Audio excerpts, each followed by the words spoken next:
Telugu Desam party వ్యవస్థాపక అధ్యక్షులు కీర్తి శాసన శ్రీ నందమూరి తారక రామారావు గారి యొక్క 30వ వర్ధంతి సందర్భంగా ఈరోజు మన ప్రియతమ ముఖ్యమంత్రి శ్రీ నారా చంద్రబాబు నాయుడు గారి ఆదేశాల మేరకు ప్రపంచవ్యాప్తంగా వందలాది రాష్ట్రాల్లో దేశాల్లో ఈరోజు ఆ మహనీయుని యొక్క వర్ధంతి సందర్భంగా విగ్రహాలకి నివాళులర్పిస్తూ ఆంధ్రప్రదేశ్లో 1982 సంవత్సర ప్రాంతాల్లో ఆ రోజు రాష్ట్రం ఉన్నటువంటి పరిస్థితులకు అనుగుణంగా పేద వర్గాలన్నీ కూడా సంక్షేమానికి దూరమై గ్రామాలన్నీ కూడా అభివృద్ధి లేక అంధకారమైనటువంటి పరిస్థితుల్లో పేద బడుగు బలహీన వర్గాలకి ఒక ఆసరా కల్పించాలని వారందరికీ ఏదో ఒక విధంగా సంక్షేమాన్ని అందించాలని ఒక నినాదంతో ఆ రోజు తెలుగుదేశం పార్టీని స్థాపించడం జరిగింది. పార్టీని స్థాపించి 9 నెలల కాలంలోనే పరిపాలన చేజిక్కించుకొని ముఖ్యమంత్రి గిన్నిస్ బుక్లు ఎక్కినటువంటి మహనీయుడు స్వర్గీయ ఎన్టీ రామారావు గారు. దివిసీమ ప్రాంతాల్లో తుఫాను కారణంగా వరదలు వస్తే ఆ రోజు సినీ నటుడిగా ఆయన ప్రాంతానికి వెళ్లి సినీ రంగాన్ని మొత్తాన్ని కూడా కదిలించి నిర్భాగ్యులైనటువంటి దివిసీమ తుఫాను కారణంగా ఇల్లు ఆస్తులు కోల్పోయినటువంటి వారందరినీ కూడా సినీ రంగంలో ఉన్నటువంటి ప్రముఖులందరి చేత ఆ రోజు ఆ ప్రాంతాల్లో పర్యటించి వారికి బట్టలు, తిండి గింజలు ఇవన్నీ కూడా వస్తువులు సరఫరా చేసినటువంటి చరిత్ర ఆ రోజుల్లో ఉంది. ఆ రోజు ఆయన మనసులో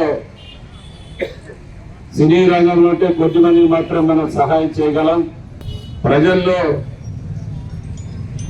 ఉన్నటువంటి సామాజిక రుగ్మతలను,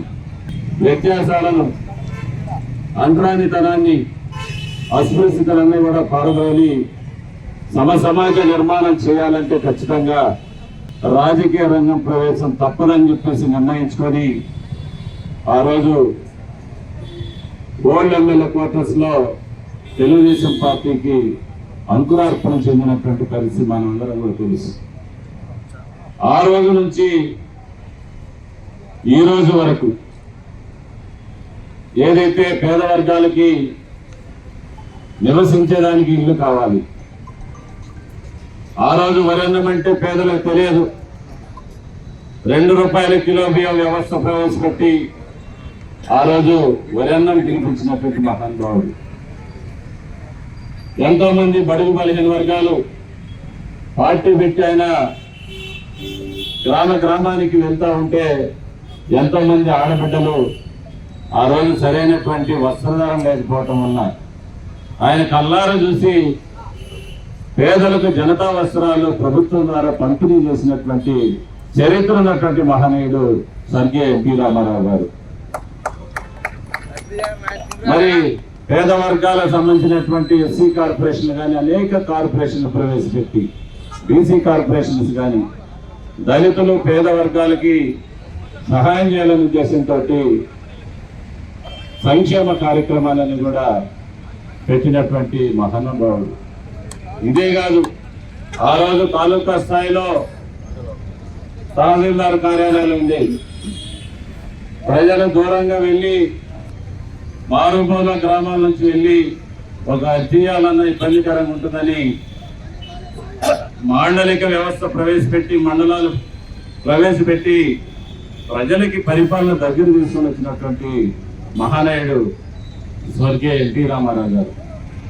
మరి ఆ రోజు నుంచి ఈ రోజు వరకు ఎన్టీ రామారావు గారు అడుగుజాడల్లో మన నాయకుడు నారా చంద్రబాబు నాయుడు గారు ఏదైతే పేద వర్గాల కోసం ప్రవేశపెట్టినటువంటి సంక్షేమ కార్యక్రమాలు కానీ వాటన్నిటిని కూడా ఈ రోజు వరకు కొనసాగిస్తూ పేద బడుగు బలహీన వర్గాలకి వారి యొక్క సంక్షేమానికి వారి అభివృద్ధి పాటుపడుతున్నటువంటి మహనీయుడు మరి ఇప్పుడున్నటువంటి ప్రియతమ ముఖ్యమంత్రి శ్రీ నారా చంద్రబాబు నాయుడు గారు. అదేవిధంగా మన యువ నాయకుడు నారా లోకేష్ గారు ఈ సమాజంలో పేద బిడ్డలందరూ కూడా చదువుకోవాలా, చదువుకొని అభివృద్ధి చెందితే గానీ పేద కుటుంబాల్లో సంపద రాదనే ఒక ప్రధాన ఆలోచనతో ఈరోజు విద్యాశాఖ మంత్రి అయిన తర్వాత అనేక రకాలైనటువంటి సంస్కరణలు తీసుకొని వచ్చి రాష్ట్రంలో పేద కుటుంబాలన్నిటినీ కూడా చదువుకు దగ్గర తీసుకొని వచ్చి నాణ్యమైనటువంటి చదువును అందించాలనే ఉద్దేశంతో నిన్న ప్రభుత్వం వచ్చిన వెంటనే డిఎస్సి ద్వారా 16,000 పైచీలకు ఉపాధ్యాయ పోస్టులు రిక్రూట్మెంట్ చేసి ఈరోజు ప్రభుత్వ స్కూళ్లలో ఏర్పాటు చేసినటువంటి చరిత్ర తెలుగుదేశం పార్టీది, ఎన్డీఏ కూటమిది అని చెప్పేసి అందరూ కూడా నేను తెలియజేసుకుంటా ఉన్నా.